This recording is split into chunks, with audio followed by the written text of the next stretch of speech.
Hey guys, welcome back to my channel. So today we are gonna read a Hindi story name is Ticket Album. ठीक है, जैसा मैंने आपको अपने last video में promo दिया था राजप्पा नागराजन है ना इस स्टोरी में. ठीक है, टिकट एल्बम. अब राजप्पा को कोई नहीं पूछता. आजकल सबके सब नागराजन को घेरे रहते हैं. नागराजन घमंडी हो गया है. राजप्पा सारे लड़कों से कहता फिरता, पर लड़के भला कहाँ उसकी बातों पर ध्यान देते. नागराजन के मामा जी ने सिंगापुर से एक एल्बम भिजवाया था. वह लड़कों को दिखाया करता. सुबह पहली घंटी के बजने तक सभी लड़के नागराजन को घेर कर एल्बम देखा करते. आधी छुट्टी के वक्त भी उसके आसपास लड़कों का जमघट लगा रहता. कोई लोग टोलियों में उसके घर तक हो गए.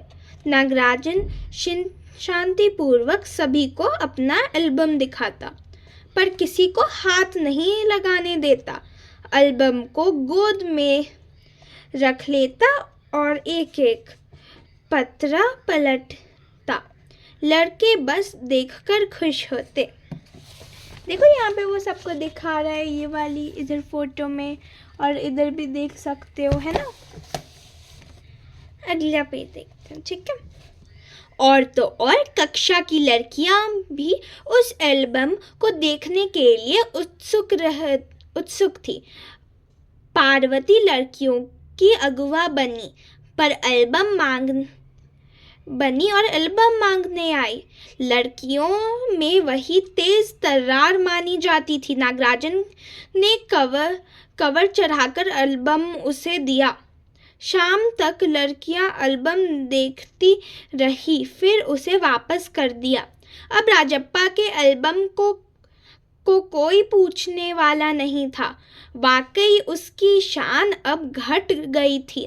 राजप्पा के एल्बम की लड़कों में काफ़ी तारीफ रही थी. मधुमक्खी की तरह उसने एक करके टिकट जमा किए थे. उसे तो बस एक यही धन सवार थी. सुबह 8 बजे वह घर से निकल पड़ा. टिकट जमा करने वाले सारे लड़कों के चक्कर लगाता. दो ऑस्ट्रेलिया के टिकटों के बदले एक फिनलैंड का टिकट लेता. 2 पाकिस्तान के बदले एक रूस का. बस शाम जैसे ही घर लौटता, बस्ता कोने में पटककर अम्मा के चेबना लेकर निक्कर की जेब में भर लेता और खड़े का कॉफ़ी पीकर निकल जाता. 4 मील दूर अपने दोस्त के घर से कनाडा का टिकट लेने पगडंडियों में होकर भागता. स्कूल भर में उसका एल्बम सबसे बड़ा था. सरपंच के लड़के ने उसके एल्बम को 25 रुपए में खरीदना चाहा, पर राजप्पा नहीं माना. घमंडी कहीं का राजप्पा बड़बड़ा रहा था. फिर उसने तीखा जवाब दिया, तुम्हारे घर में जो प्यारी बच्ची है ना, उसे दे दो ना 30 रुपए में. सारे लड़के ठहाका मारकर हंस पड़े थे, पर अब कोई उसके एल्बम की बात तक नहीं करता. और अब सब उसके एल्बम की तुलना नागराजन के एल्बम से करने लगे. सब कहते हैं कि राजप्पा का एल्बम फिसड्डी है, पर राजप्पा ने नागराजन के एल्बम को देखने की इच्छा कभी नहीं प्रकट की. लेकिन जब दूसरे लड़के उसे देख रहे होते तो वह नीची आंखों से देख लेता. सचमुच नागराजन का एल्बम बेहद प्यारा था. पर राजप्पा के पास जितने टिकट थे उतने नागराजन के एल्बम में नहीं थे। पर खुद उसका एल्बम ही कितना प्यारा था, उसे छू लेना ही कोई बड़ी बात थी। इस तरह का एल्बम यहाँ थोड़ी मिलेगा। एल्बम के पहले पृष्ठ पर मोती जैसे अक्षरों में उसके मामा ने लिख भेजा था, A.M. नागराजम इस एल्बम को चुराने वाला बेशर्म है। ऊपर लिखे नाम को कभी देखा है? यह एल्बम मेरा है। जब तक घास हरी है और कमल लाल, सूरज जब तक पूर्व से उगे और पश्चिम में छिपे, उस अनंत काल तक के लिए यह एल्बम मेरा है और रहेगा। लड़कों ने इसे अपने एल्बम में उतार लिया। लड़कियों ने झट कॉपियों और किताबों में टीप लिया। तुम लोग यह नकल क्यों करते हो? नकलची कहीं के। राजप्पा ने लड़कों को घरक्की दी।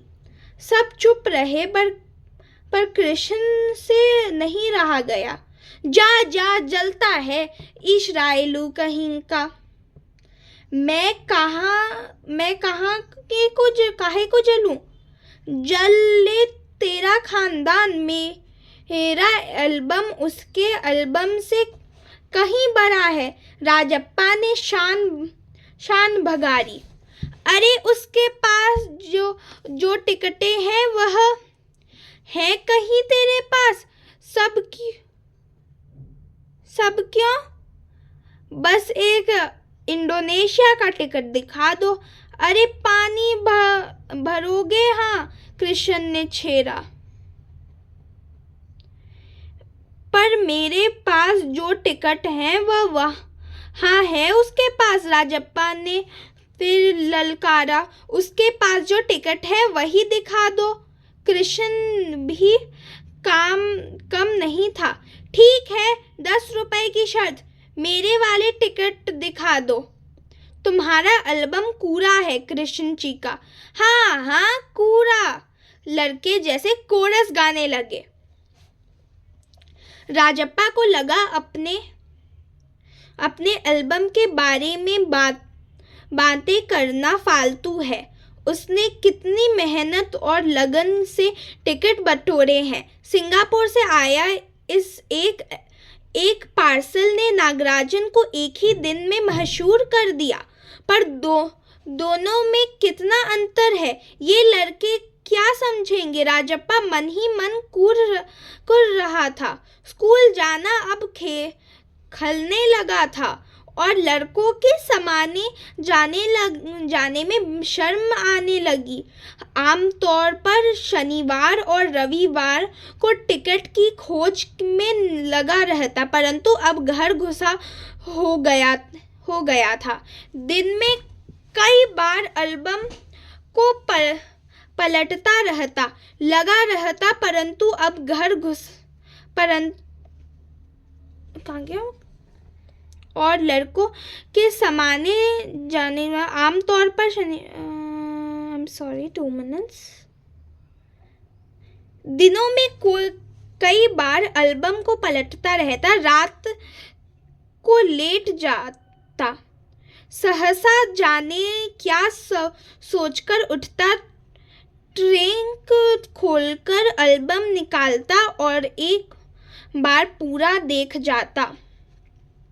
उसे एल्बम से चिढ़ होने लगी थी। उसे लगा एल्बम वाकई कूड़ा हो गया है। उस दिन शाम उसने जैसे तय कर लिया था, वह नागराजन के घर गया। अब कोई कितना अपमान सहे। नागराजन के हाथ अचानक एक एल्बम लगा है। बस यही ना, वह क्या जाने टिकट कैसे जमा किए जाते हैं। एक टिकट की क्या कीमत होती है। वह फिर सोचता होगा बड़े देश का टिकट कीमती होगा। वह भला क्या समझे, उसके पास जितने भी फालतू टिकट हैं उन्हें तरका कर उससे अच्छे टिकट झाड़ लेगा। कितनों को तो उसने यूं ही उल्लू बनाया है। कितनी चालबाजी करनी पड़ती है। नागराजन भला किस खेत की मूली है। राजप्पा नागराजन के घर पहुंचकर वह नागराजन की मेज के पास पड़ी कुर्सी पर बैठ गया। कुछ देर बाद नागराजन की बहन कामाक्षी ऊपर आई।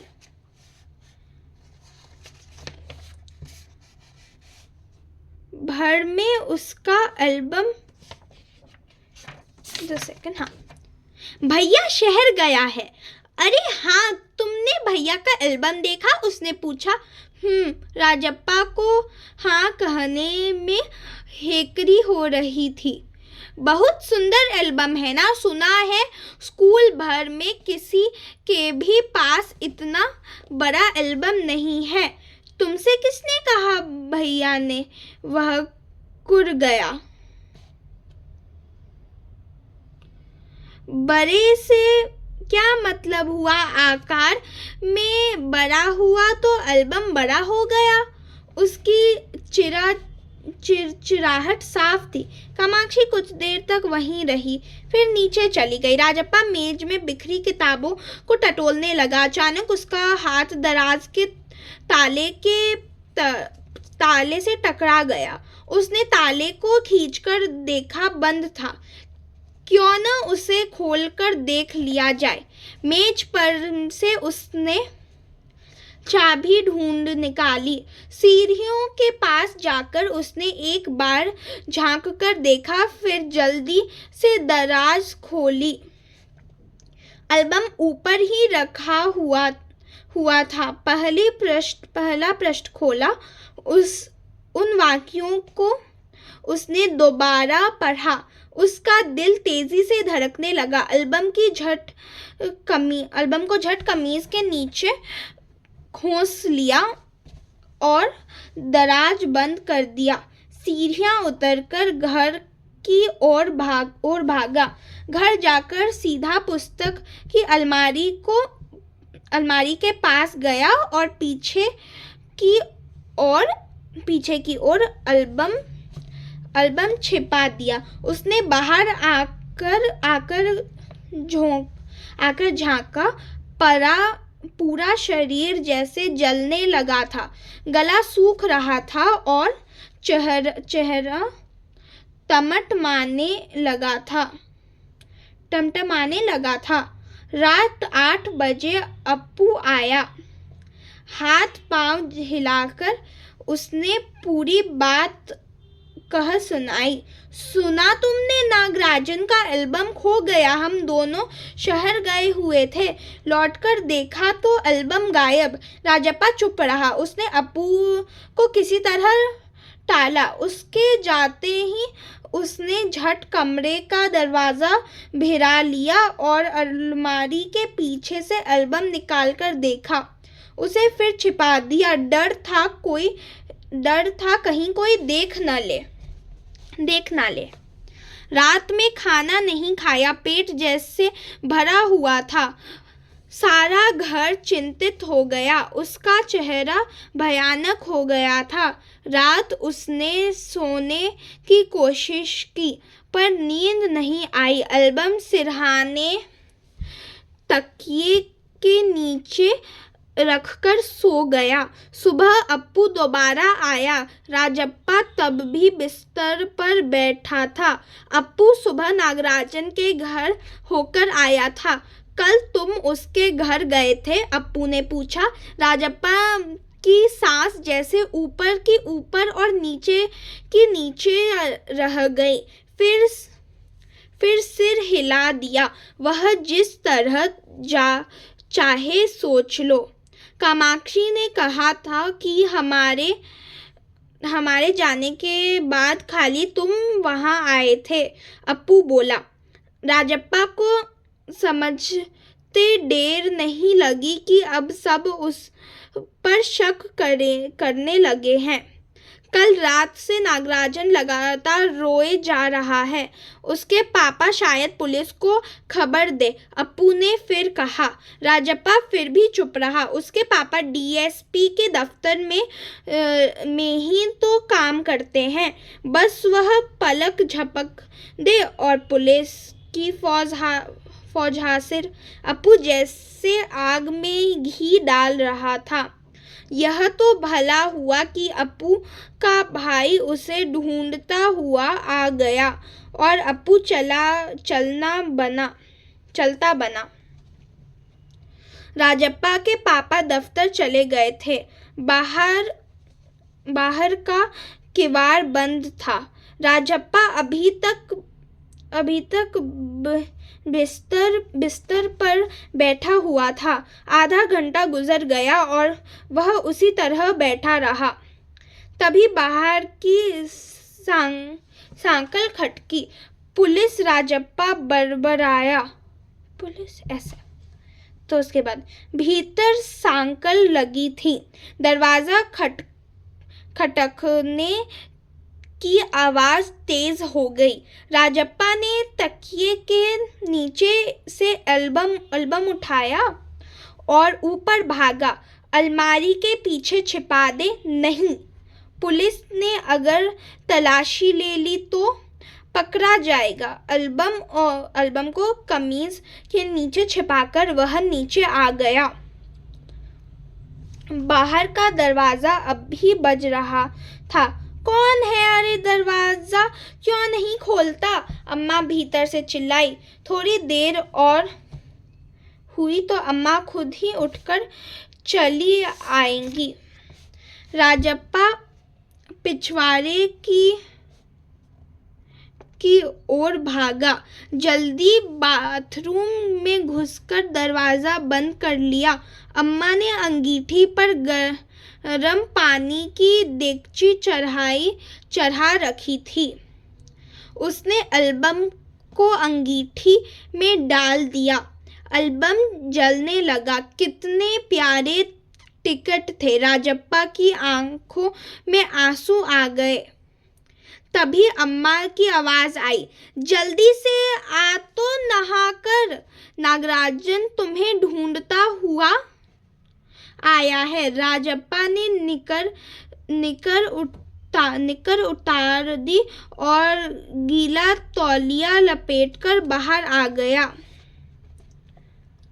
उसके बाद कपड़े बदलकर वह ऊपर गया। नागराजन कुर्सी पर बैठा हुआ था।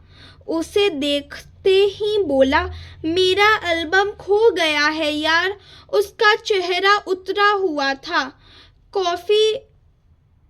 काफी रोकर आया था शायद। कहाँ रखा था तुमने? राजप्पा ने पूछा। शायद दराज में। शहर से लौटा तो गायब। नागराजन की आंखों में आंसू आ गए। राजप्पा ने चेहरे बचाकर उसने आंखें पोंछ ली। रो मत यार, राजप्पा ने उसे पुचकारा। वह फफक कर रो दिया। राजप्पा झट नीचे उतरकर गया। 1 मिनट में वह ऊपर नागराजन के सामने था। उसके हाथ में उसका अपना एल्बम था। लो यह मेरा एल्बम, अब इसे तुम रख लो। ऐसे क्यों देख रहे हो? मजाक नहीं कर रहा, सच कहता हूँ। इसे अब तुम रख लो। बहला रहे हो यार। नागराजन को जैसे यकीन नहीं आया। नहीं यार, सचमुच तुमको दे रहा हूँ, रख लो। राजप्पा भला अपना एल्बम उसे दे दे, कैसा चमत्कार है। नागराजन को अब भी यकीन नहीं आ रहा था, पर राजप्पा अपनी बात बार बार दोहरा रहा था। उसका गला भर आया था। ठीक है, मैं इसे रख लेता हूँ, पर तुम क्या करोगे? मुझे नहीं चाहिए। क्यों, तुम्हें एक भी टिकट नहीं चाहिए? नहीं, पर तुम कैसे रहोगे बगैर किसी टिकट के? रोता क्यों है यार? ले, इस एल्बम को तू रख ले, इतनी मेहनत की है तूने। नागराजन बोला, नहीं, तुम रख लो, लेकर चले जाओ, चले जाओ यहाँ से। वह चीखा और फूट फूट कर रो दिया। नागराजन की समझ में कुछ नहीं आया। वह एल्बम लेकर नीचे उतर गया। कमीज से आंखें पोंछता हुआ राजप्पा भी नीचे उतर आया। दोनों साथ साथ दरवाजे तक आए। बहुत बहुत धन्यवाद, मैं घर चलूं? नागराजन सीढ़ियां उतरने लगा। सुनो राजू, राजप्पा ने पुकारा। नागराजन ने उसे पलटकर देखा। एल्बम दे दो, मैं आज रात जी भरकर इसे देखना चाहता हूँ। कल सुबह तुम्हें दे जाऊंगा। ठीक है। नागराजन ने उसे एल्बम लौटा दी और चला गया। राजप्पा ऊपर आया। उसने दरवाज़ा बंद कर लिया और एल्बम को छाती से लगाकर फूट फूट कर रोया। इसे सुंदरा रामस्वामी जी ने लिखा है। ये बहुत अच्छी पोएम है, थोड़ी इमोशनल भी है, but I like it. And अगले वीडियो में मैं इसके hard words and question answers बताऊंगी एंड शॉर्ट रिकैप करूंगी, ठीक है, 2 मिनट रिकैप, जैसा मैं हर में करती हूँ। एंड यू नो कि मैं अभी क्यों बना रही हूँ ऐसे स्टोरी टाइम एंड ऐसा पढ़ने वाले वीडियोज़, बिकॉज मेरे एग्जाम चल रहे हैं। But I promise after exam मैं आपके लिए बहुत सारे फन वीडियोज़ लाऊंगी and I totally focus on my channel. And if you like the videos तो please don't forget to like, share and subscribe. तो प्लीज़ प्लीज़ प्लीज़ कर देना, मेरे को सब्सक्राइबर्स की बहुत कमी हो रही है। Please subscribe. चलता, बाय बाय।